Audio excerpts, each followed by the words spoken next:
Si General Bato. Kaya, na-advisean namin kung nakikinig kayo dyan sa loob, General Bato. Lumabas ka rito, hindi kami makapasok.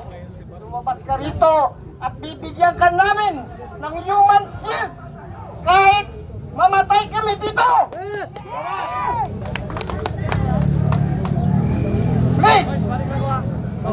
General Bato, alam ko palabang ka.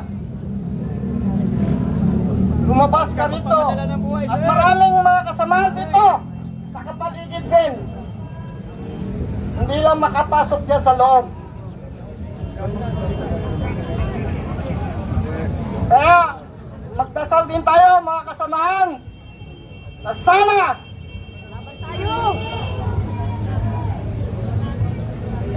kasamahan ko si General Bato nung siya ang Chief PNP, nasa DILG Central Office naman ako.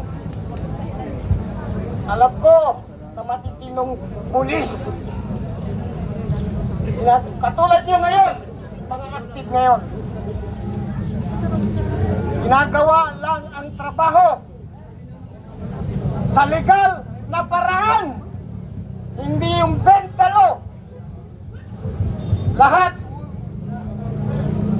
pinag-balnize nga nila. Lahat ng asensya.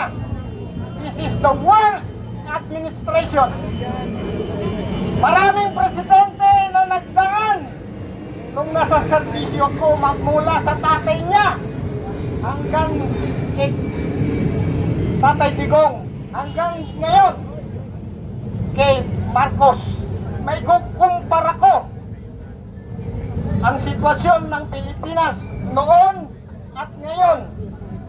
Lugmok na ang Pilipinas, ang Pilipino.